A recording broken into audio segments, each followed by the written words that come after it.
ना, एक एक बात प्यार से सिखा रहा है। Praise the Lord. जब भी तिमोथी पत्री पढ़ते हो तो समझना कि ये पत्र मेरे लिए लिखा है पौलुस ने। तिमोथी की जगह आपका खुद के नाम लिखिए, क्योंकि ये व्यक्तिगत पर्सनल चिट्ठी है।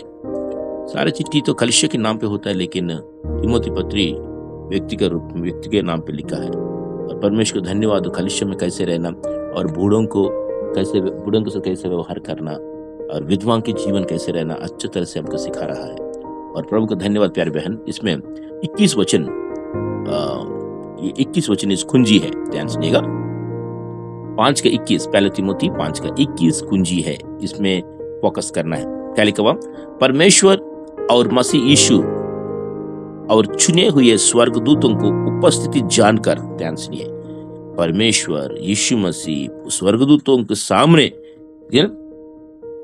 तुझे चेतावनी देता हूं। ध्यान सुनिए, हम जो भी किसी को बताता है तो स्वर्ग पूरा सुनता है, स्वर्गदूत सुनता है, पिता परमेश्वर सुनता है। इसीलिए बहुत संभाल के किसी को समझाना है। क्या लगा? चेतावनी देता हूं कि तू मन खोलकर इन बातों को माना कर और कोई काम पक्षपात से ना कर। हालेलुया, ये बहुत जरूरी है।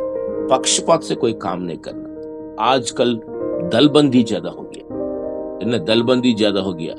कुछ लोग गलती करने से कुछ नहीं बोलेगा, क्योंकि क्या कहता है कि ये लोग हमारा लोग है, ये नहीं तो ये लोग ज्यादा ऑफरिंग देता है, या नहीं तो ये लोग बोल के, और कुछ लोगों को डांटते हैं। ऐसा नहीं, गलती करते समय कोई भी हो बराबर है। और ध्यान सुनिएगा, प्रशंसा के लिए योग्य जब होता है तो वो उसको भी बराबर है। अगर कोई अच्छे काम करता है उसको भी प्रशंसा करना।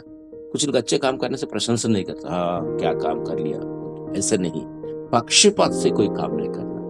पक्षपात मतलब कुछ लोग को ज्यादा कुछ लोग कम, ऐसा नहीं। पक्षपात से कभी भी काम नहीं करना। ये 5 का 21 कुंजी है। चर्च में यीशु मसीह भी सिखाया, अगर कोई अमीर आदमी आता है तो गरीब आदमी आता है तो अमीर को आगे बिठाना, गरीब को पीछे बिठाना, ऐसा नहीं करना। दोनों को बराबर रखना, क्योंकि पक्षपात काम कभी भी नहीं करना है। परमेश्वर को धन्यवाद। इसलिए 5 की 21, पहले तिमोथी 5 की 21 कुंजी है कि पक्षपात काम कभी भी नहीं करना है, क्योंकि प्रभु में पक्षपात नहीं है। इसलिए ये गुण आप और मैं डेवलप करना है। Praise the Lord. और खास कर क्या है, बूढ़ों को ना डांट, यस, बुजुर्गों को नहीं डांटना, इज्जत करना प्यार से। इसलिए हमारे चर्च में अम्मा लोग आते हैं, कुछ लोग मांस कम आते हैं, कुछ लोग आते हैं ना, तो उनको डांटना नहीं, पर उसे पिता जानकर समझा दे, प्यार से समझाना है। हालेलुया। और जवानों को भाई जानकर, बूढ़ी स्त्रियों को माता जानकर, हालेलुया। इसलिए जवानों को क्या करना, भाई समझना। इसीलिए हमेशा कोई जब भी जवान लोग आपस में मिलते हैं तो क्या करना, ब्रदर सिस्टर बोलना, ए हो ये हो नहीं बोलने का, है ना, ब्रदर सिस्टर, ये अच्छा होता है। बाइबल में लिखा। और जवान स्त्रियों को पूरी पवित्रता से बहन जानकर समझा दे। जवान लड़के को, क्योंकि तिमोथी उस समय जवान था, तो इसीलिए तिमोथी को पौलुस कह रहा था, भाई संभाल के रहो, बेटा संभाल के रहना। स्त्रियों को पूरे पवित्रता से बहन जानकर समझा दे। इसलिए समझाना जरूरी है। इसलिए चर्च में जो भी आता है तो हमारा बहन है, चर्च में जो भी आता है भाई, प्यारे बहन। खुद की भाई से भी, खुद की बहन से भी ज्यादा प्यार होती है। एक बहन बोलती है मुझको देख के, रवि भाई, मैं अपना भाई से भी इतना प्यार नहीं कर सकता हूँ, लेकिन आपसे प्यार करता हूँ। हाँ जी, यीशु का प्यार। मैं भी बहुत बहन लोग बोलती, मैं अपने बहन से भी इतना प्यार नहीं करता हूँ, लेकिन आप लोग से प्यार करता, क्योंकि यीशु का प्यार अनोखा है। ये प्यार है ना, ये सब हमेशा के लिए रहता है, ये एक दिन का प्यार नहीं है। यीशु मसीह का प्यार ये ना बहुमूल्य प्यार है, अगापे प्यार है। This love is different. ये प्यार अलग है। This is unfailing love. ये कभी टूटने वाला प्यार नहीं है, ये अमर प्रेम है। ये हालेलुया। इस प्यार में, पवित्रता में जीना बहुत जरूरी है। Praise God, praise God. इसीलिए प्यारे बहन, जब भी हम प्रभु के लोग आपस में मिलते हैं तो समझना कि यही हमारा असली परिवार है। दुख और मुसीबत में आपके लिए खड़े होने वाला परिवार चर्च है। रिश्तेदार छोड़ के चले जाएंगे, परिवार छोड़ के चले जाएंगे, लेकिन प्रभु की लोग चर्च कभी नहीं छोड़ेगा, है ना। ये खूबी बात है, चर्च कभी भी नहीं छोड़ेगा। असली रिश्तेदार तो यही तो है, असली परिवार तो यही है। इसलिए हम समझना, इसलिए हमारा बहुत बड़ा परिवार है। सिर्फ आपके घर में 4-5 लोग रहते, 4-5 ही नहीं है, पूरा स्वर्ग हमारा परिवार है। जितना भी मसीह का लोग हम हमारा परिवार है। Praise the Lord. इसलिए आपका आपका घर स्वर्ग में है, आपका धन दौलत स्वर्ग में है, हमारा रिश्तेदार स्वर्ग में है। यीशु मसीह जब मध्य आकाश में आएंगे सबको लेकर आएंगे और हम मिलके रहेंगे, हमेशा के लिए प्रभु के साथ मिलके रहेंगे। कितना खुशी की बात, कितना आनंद है प्यारे बहन। इसीलिए इतना प्यार समझकर हम क्या करना, इस दुनिया में बिना पक्षपात से जिंदगी बिताना है। इसलिए किसी को भी यीशु मसीह में किसी को भी देखते हो तो समझना कि मेरे भाई मेरे बहन। लेकिन आजकल शैतान ये भी समझा रहता है, ब्रदर हम किसी को भी प्यार करें लेकिन वो हमारा नहीं होता। यस यू आर राइट, हमारा नहीं होता है। लेकिन एक बात होता है, हम इनको देख के प्यार नहीं करते, हम यीशु को देख के प्यार करते हैं। सामने वाले जैसे भी हो हम प्यार करना है, सामने वाले जैसे भी हम प्यार करना है। यीशु मसीह ने सिखाया, हम पता है यीशु मसीह जीवन में हम बीज यहाँ बोते हैं, दूसरी जगह में काटते हैं। हम किसी को हेल्प करते हैं लेकिन मदद प्रभु से आता है और कहीं दूसरे से मदद आता है। प्यारे बहन, सामने वाले जैसे भी हो हम प्यार करना जरूरी है, हम प्यार करके समझाना जरूरी है। लेकिन आजकल तो लोग समझता नहीं है, जो समझाएंगे ना उन्हीं को बुरा मान रहा है, वो समझ नहीं पा रहे हैं, इनके पास इतना समझ नहीं है। लेकिन जब प्रभु यीशु मसीह धरती में आएगा उस दिन वो समझेगा, अरे ये बहन हमें समझाया, ये भाई हमें समझाया। इसलिए प्यारे बहन सच्चा प्रेम समझिएंगे। हालेलुया। है थोड़ी जिंदगी जीवन में खुशी के साथ आनंद के साथ जिंदगी जीते हैं। और क्या लिखा हुआ, विधवा को जो सचमुच विधवा है आदर कर। यस, विधवा को आदर करना जरूरी है। सचमुच विधवा मतलब झूठा विधवा भी होता है सचमुच विधवा मतलब क्या होता है, इसमें लिखा है कि यदि किसी विधवा के लड़के वाले या नाती पोते हो तो वो पहले अपने ही घराने कर साथ भक्ति का बर्ताव करना और माता पिता आदि को उनका हक देना सीखे, क्योंकि ये परमेश्वर का बात है। यस, अगर कोई इनके परिवार है तो वो परिवार की सेवा करे, प्रभु को धन्यवाद हो। लेकिन जो सचमुच विधवा है, ध्यान सुनिएगा, सचमुच विधवा कौन होता है, जो उसका कोई नहीं, पहली बात वो परमेश्वर पर आशा रखती है और रात दिन विनती और प्रार्थना में लौलीन रहती है, ये है सचमुच विधवा है। बाइबल में लिखा हुआ अन्ना बोल के एक विधवा थी, तो वो परमेश्वर को धन्यवाद 84 साल मंदिर में थी और पति के साथ सिर्फ 7 साल जी और 84 साल मंदिर में रही, है ना। प्रभु को धन्यवाद। यूसुफ और मरियम ने जब बालक यीशु को जब मंदिर में लेकर आ रहा था समर्पण के लिए, जब लेके आ रहा था तो वो अन्ना ने देख लिया और अन्ना उसी टाइम बात कर रहा था और यीशु को देखी। हालेलुया, कितना खुशी की बात है। और सब लोग विधवा नहीं, जब जवान लोग विधवा नहीं होते, क्योंकि ना जवान कभी भी शादी कर सकते हैं, लेकिन 60 साल के ऊपर हो, इसमें लिखा है कि उसका कोई ना हो, है ना, 60 साल के ऊपर हो और रात दिन प्रार्थना में बने रहे और प्रभु पर ही आशा रखे, है ना, वो उसको हम विधवा में गिना जाएंगे। उनकी देखभाल करना चर्च का जिम्मेदारी है। Praise God.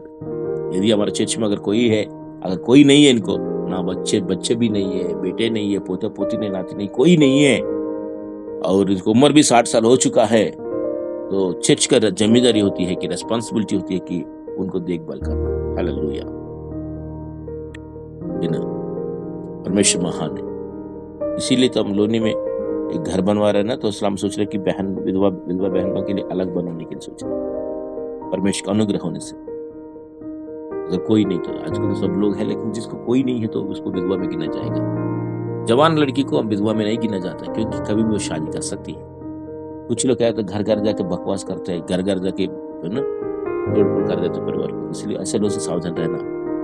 एक बहन थी हमारे चर्च में, उनके पति मर गए थे, वो सेवा करता था मेरे साथ, ना वो नेपाल भाई था, वो सेवा करता था, वो डेथ हो गया, बहुत अच्छा था वो। इसके वाइफ जवान थी, छोटी सी बेटी है, तो मैंने उसके नाम पे मैं LIC भरा, बच्चे के नाम पे, क्योंकि वो नेपाल चला गई थी। मैं हर साल इसको पैसे भेजता था।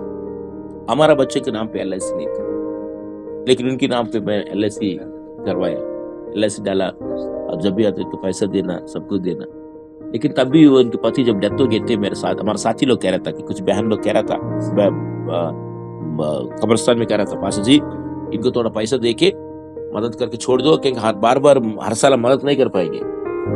मैंने बोला नहीं सिस्टर, बाइबल में लिखा है कि यीशु मसीह अपने चेलों से प्यार किया तो अंतिम तक प्यार किया, आखिर तक प्यार किया।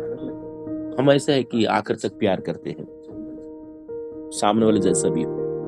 तो मैंने कहा था कि चलो उनको मदद करते, क्योंकि कोई नहीं है ना, बाइबल में लिखा है कि विधवाओं को मदद करो। तो हमने पैसे भेज रहा था, 4 साल हो गया, 4 साल 5 साल हो गया। और किसी ने बोला था भाई आप जानते हो, पास्टर जी जानते हो, बहन शादी की है। वाओ, मेरा दिल खुश हो गया, प्रभु को धन्यवाद, कम से कम शादी करके अंदर जिंदगी बिता रहा है। तो एक दिन मुझे व्हाट्सएप में, फेसबुक में फोन किया कि पास्टर जी पैसा नहीं भेजा, LIC भरना है। मैंने कहा सिस्टर आप, मैंने सुना आप शादी कर लिया। बोले मतलब मुझे नहीं बताया, शादी कर लिए बोल के। देखो चल हम इसके लिए प्रार्थना भी कर रहे हैं, चल प्रभु इनका अच्छा शादी हो, कहीं इनकी जिंदगी सेटल हो, क्योंकि हम सच्चा दिल से अपना बहन मान के हम प्रार्थना करते।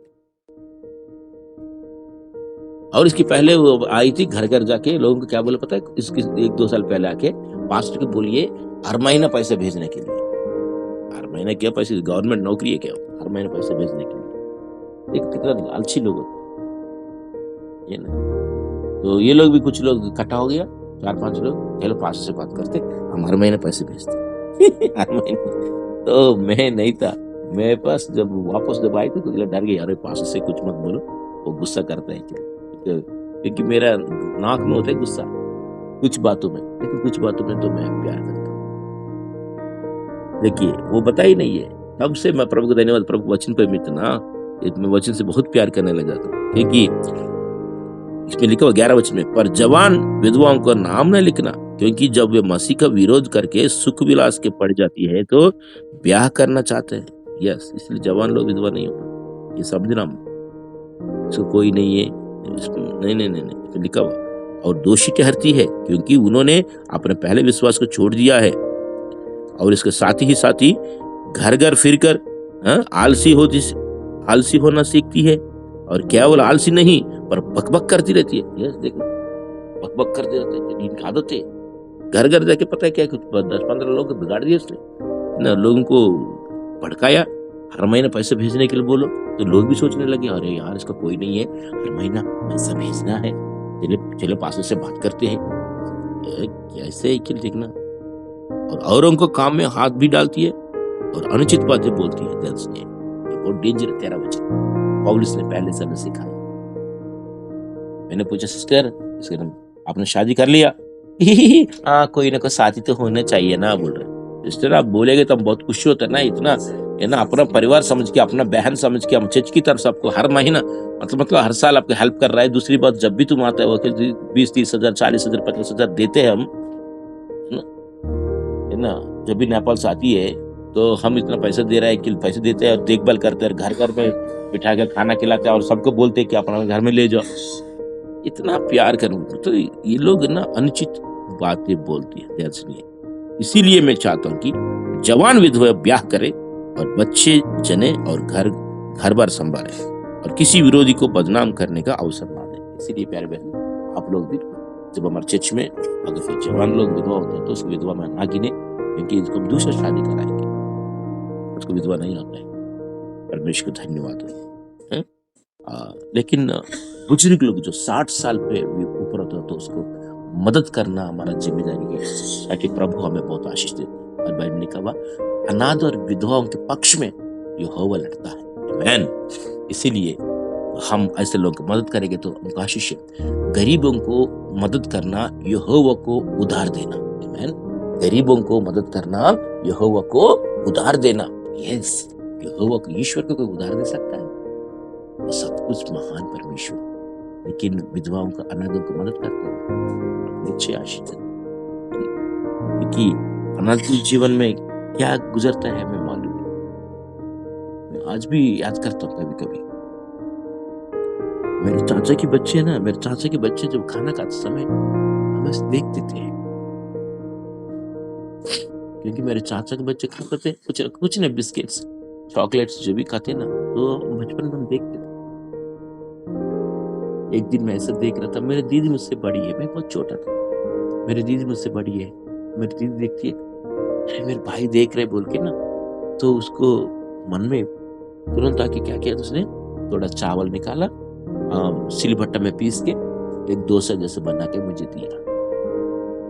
मेरी दीदी को मुझसे बड़ी है, हमें कोई नहीं था, मतलब दादाजी दादी तो छुट्टी में आते थे, लेकिन टाइम बीतते गए, परमेश्वर ने बहुत आशीष दिया, बहुत ही आशीष दिया। और मिनिस्ट्री में भी मैं प्रभु को धन्यवाद देता हूँ। महत्वपूर्ण बात पता है क्या है, इसीलिए मैं प्रभु को बहुत धन्यवाद देता हूँ कि हम कोई मिनिस्ट्री के थ्रू नहीं आए। पहली बात, हमको कोई संस्था नहीं खड़ा किया। दूसरी बात, कुछ लोग संस्था में काम करके संस्था खड़ा कर, नहीं, single fight, one man army, single fight करके भाषा सीखकर, सिंगल फाइट किया, भाषा सीखकर, प्रभु के साथ साथ चल के भाषा सीख के, कुछ भी हो, 1 रुपए भी किसी को ना पूछ के, जो भी हो प्रभु से मांग मांग के, प्रभु से मांग मांग के, प्रभु से प्रार्थना करके मांग प्रभु से कंप्लीट, प्रभु से मांग के, है ना। और अद्भुत बात है कि वन मैन जैसे प्रभु ने खड़ा किया, वन मैन आर्मी। ऐसा प्रभु ने बोलता कि मैं तुझे एक ऑफिस बनाऊंगा, और प्रभु कहता है कि हमेशा मेरे लोग यहाँ हैं, वो तेरे साथ खड़ा रहेगा, मेरे लोग हैं तेरे साथ खड़ा रहेगा, मेरे लोग हैं तेरे साथ खड़ा रहेगा। प्रभु पहले से बोल रहा था मुझे, परमेश्वर का धन्यवाद। इसीलिए मैं जब भी जितना भी लोग हमारे चर्च में और मेरे साथ जितना भी लोग खड़ा रहते, जो भी मुझे ऑफरिंग देते, समझता कि ये ईश्वर के लोग हैं, ईश्वर के लोग हैं। तो इसीलिए ये लोग खड़ा, प्रभु ने मुझे वादा किया कि मैं तुम्हें खड़ा करूंगा और मेरा लोग तेरे साथ खड़ा रहेगा, ये तेरा परिवार होगा। Praise God. इसीलिए मैं, कुछ लोग दूर चले जाते हैं ना हमसे, तो सोचता हूँ कि ये ईश्वर का नहीं है, ये करेक्ट ईश्वर का प्यार करने वाले नहीं है, क्योंकि प्रभु ने हमें वादा किया, प्रभु ने मुझे वादा किया कि परमेश्वर को धन्यवाद प्यारे बहन। इसीलिए प्रभु महान है, विधवाओं को प्रभु खड़ा करता है, अनाथों को प्रभु खड़ा करता है। इसीलिए मैं, मेरे जीवन में मुझे भी ऐसे खड़ा किया। मैं इसीलिए एक बार टर्न करके पीछे की जिंदगी देखते ना, तो मैं प्रभु को बहुत धन्यवाद देता हूँ। सिर्फ कैथलिक फादर हर महीना पैसा भेजता था, फादर, कैथलिक फादर जो हमारा फादर जो हर महीना स्कूल फीस, कॉलेज फीस वगैरह देना, है ना, महीने पैसे भेजना, बहुत प्यार से देख, प्रभु ने देख संभाला। प्रभु आपको भी संभालेंगे, आपके बच्चों को भी संभालेंगे। जीवन में हम कभी भी अकेले नहीं है, ध्यान सुनिएगा। ऐसा लगता है कि हम अकेला हो गया, लेकिन हम अकेला नहीं है, परमेश्वर में संभालते। Praise God. और अद्भुत बात, और भी कुछ बात इसमें लिखा है कि ना, किसी को दोष का समय, ध्यान सुनिए, किसी को दोष न कोई दोष किसी प्राचीन पर लगाई जाए तो बिना 2 या 3 गवाहों को उसको ना सुनो। ध्यान सुनिए, अगर कोई बोलते कि बहन सही नहीं है, ये भाई सही नहीं है, या बुजुर्ग लोग सही नहीं बोलने से कम 2 गवाही होना चाहिए, तभी तो सुनना चाहिए कि गलती किया ना किया। क्योंकि पाप करने वालों को सबके सामने समझा दे, ताकि और लोग भी डरे। ध्यान सुनिएगा, अगर कुलम पाप कर रहे तो सबके सामने समझा दे। एक आदमी ने, क्या मैं बताया ना, उसने शादी करके सीधा लड़की को लेकर आया, हाँ, सीधा, पता ही नहीं है शादी में, तो सीधा लड़की को लेकर आए थे, मिठाई लेकर आया। मैंने बोल भाई क्या लेकर आया यार, क्या है मिठाई, किस बात के लिए, शादी के लिए? कौन सी शादी? मिठाई नहीं चाहिए मुझे बोलने से ना, तो मैं किसको दे दूं? बोल रहे, कितना घमंड है। तो एक बार, है ना, ऐसे लोगों के सामने डांटना जरूरी है, ताकि दूसरे लोग गलती ना करें, दूसरे लोग बिना बोल के शादी ना करें। कुछ बात होते हैं ना, समाज के लिए बहुत आदर्श की बात होता है, उस बातों में हम, कुछ बात होता अलग बात है, लेकिन कुछ बात होते समाज के लिए का आदर्श बात है, तो उस बात के लिए लोगों को डांटना जरूरी है, ताकि ये गलती दूसरे बंधन ना करे, दूसरे जवान बच्चे ना करे। प्यारे बहन, अद्भुत बात। और एक चर्च में पता क्या कहता है, एक आदमी, अभी प्रभु को बोझ देना था ना, प्रभु बोझ देते ना, रोटी दाकरस, झगड़ा करके, पता है, सबके सामने पूरा दाकरस पी लिया, रोटी खा लिया। तो ऐसे आदमी को हम क्या बोलेंगे पता है? डांटेंगे नहीं, दूसरे लोग क्या पिएगा? तो इसीलिए कुछ हरकतें करते हैं ये लोग, इनको हम डांटना बहुत जरूरी है। परमेश्वर और मसीह यीशु और चुने स्वर्गदूतों को उपस्थित जानकर मैं तुझे चेतावनी देता हूं कि तू मन खोल कर इन बातों को माना कर और कोई कम पक्षपात से ना कर। Yes, praise the Lord. इसीलिए पक्षपात से कभी नहीं करना। परमेश्वर को धन्यवाद हो। प्यारे बहन, अद्भुत बात लिखा है, और ध्यान से नहीं, 22 वचन लिखता है, किसी पर शीघ्र हाथ ना रखना।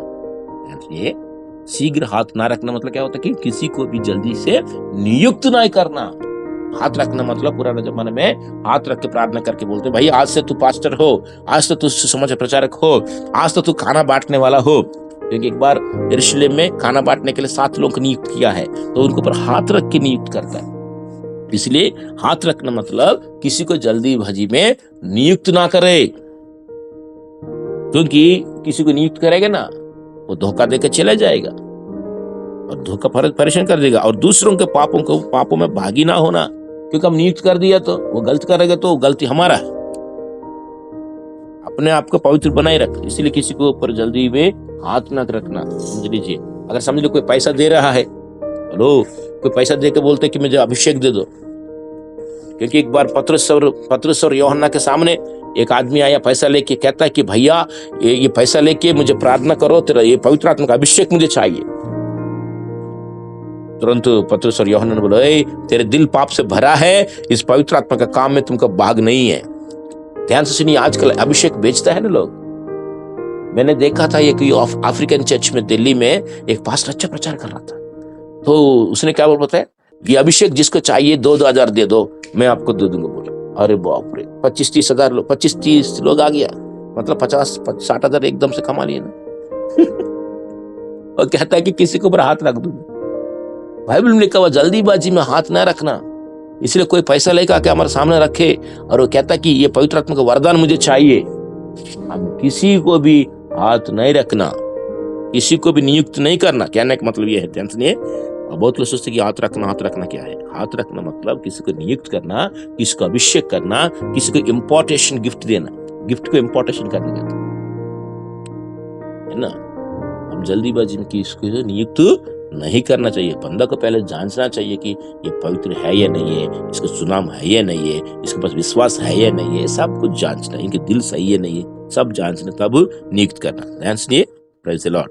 और तिमोथी को पेट में छोटा सा प्रॉब्लम था, इसीलिए, क्योंकि वहां पानी का प्रॉब्लम होता था जिस एरिया में सेवा करते हैं ना, तो इसीलिए 23 में लिखते कि भविष्य में केवल जल ही का पीने वाला ना रह, पर अपने पेट और अपने बार बार बीमार होने के कारण थोड़ा थोड़ा दाखरस भी काम में लाया था। मतलब लेकिन बार बार बीमार हो जाता है, इसलिए थोड़ा सा दाखरस लो बोल के, मतलब दाखरस लेने के लिए, इसने दारू नहीं, ध्यान सुनिएगा, क्योंकि पेट की दर्द के लिए दाखरस अच्छा है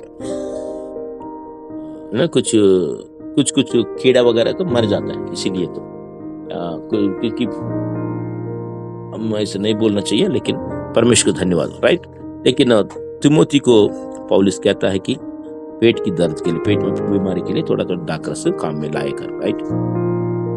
कितना मनुष्यों का पाप प्रकट हो जाता है और न्याय के लिए पहले से पहुंच जाते हैं। हम पहुंचने से पहले हमारा पाप पहुंच जाता है, हम मरने से पहले हमारा पाप पहले पहुंच जाएगा, वैसे हम मरने से पहले हमारा अच्छा काम भी पहुंच जाएगा, प्रेज़ द लॉर्ड। इसीलिए कुछ लोगों का पाप आगे जाता है, कुछ लोगों का पाप पीछे आता है, लेकिन वैसे ही कितना भले काम भी प्रकट होता है, और जो ऐसे नहीं होते वे भी चुप नहीं सकते। ध्यान सुनिएगा, इसलिए हम भले काम करके, पाप को छोड़ के, है ना, भले काम करके इस जिंदगी में जिंदगी बिताना है। परमेश्वर को धन्यवाद। प्यारे बहन, बुजुर्ग लोगों के साथ हम बुजुर्ग लोगों के साथ जो है कि हम प्यार से बर्ताव करना है, किसी को डांटना नहीं, माता पिता समझना है, और जवान लोगों को इन्हें बहन भाई समझना है। परमेश्वर को धन्यवाद। कोई भी काम पक्षपात से ना करे और जल्दीबाजी में किसी को नियुक्त ना करे।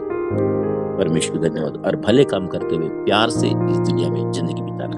मैं आशा करता हूँ प्रभु आपको, आपके परिवार को बहुत आशीर्वाद दे, क्योंकि यीशु मसीह ने अपना जान क्रूस पर दिया, हमारे लिए बलि हुआ, अपने लहू से में खरीदा। और जो भी बहन ने प्रभु के लहू से खरीदा गया, और भाई प्रभु के लहू से खरीदा गया, इसलिए हम सब समझना कि यीशु के लहू में हम सब एक परिवार है। अभी आपके नस नस में यीशु का लहू बहता है। बाइबल में कहा पहला मांस और लहू से पैदा हुआ, लेकिन अभी पवित्र आत्मा के द्वारा हम पैदा हुआ। Praise the Lord. पहली यूहन्ना से समाचार, पहली अध्याय 11-12-13 में लिखता है कि हम पहले मांस और लहू से पैदा हुआ, लेकिन अब पवित्र आत्मा के द्वारा पैदा हुआ। इसलिए हम सब एक ही परिवार है। इसलिए प्यार से आपस में किसी को भी हम बहन समझना और भाई समझना, ये यीशु मसीह का परिवार है। और हमारा पिता स्वर्ग में है, और उसके सामने जब घुटने पर जब ठेकते हैं तो परमेश्वर को धन्यवाद, पवित्र दिल से, पवित्र हाथ उठा के प्रार्थना करना जरूरी है। परमेश्वर आपका परिवार बहुत आशीर्वाद दे, लेकिन नया प्यार से आज प्रभु आपको भर दे।